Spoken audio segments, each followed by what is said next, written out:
অনেকে বলেন রাতের বেলা শেয়ালের ভীষণ ঠান্ডা লাগে বলে একসঙ্গে হুক্কা হুয়া করে ডেকে ওঠে। তথ্যটি কিন্তু ভুল।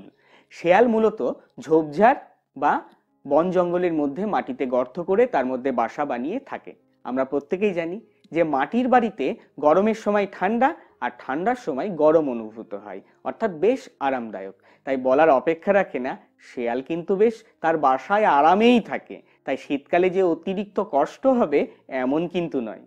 প্রাচীনকাল থেকে শিয়ালকে বুদ্ধিমান প্রাণী হিসাবে গণ্য করা হয়। বিভিন্ন উপদেশমূলক গল্পে শিয়ালকে শিয়াল পণ্ডিত হিসাবে আখ্যায়িত করা হয়েছে তার ক্ষুরোধার বুদ্ধির জন্য। তাহলে কেন ডাকে? আসলে শিয়াল সমাজবদ্ধ প্রাণী। তারা দিনের বেলায় যে যার বাসাতে থাকলেও মূলত বেশিরভাগ শিকার করার জন্য সন্ধ্যা নামলেই বেরিয়ে পড়ে। আগেই বলেছি, শেয়াল অত্যন্ত ধূর্ত প্রকৃতির প্রাণী। সে শিকার ধরা বা অন্য কিছু অনুসন্ধান করার জন্য অবলম্বন করে বিশেষ কিছু কৌশলের। তার মধ্যে অন্যতম একটি কৌশল হলো চিৎকার করে ডাকা। এক প্রকার নিজেদের মধ্যে যোগাযোগ রক্ষা করতে শেয়াল ডাকে।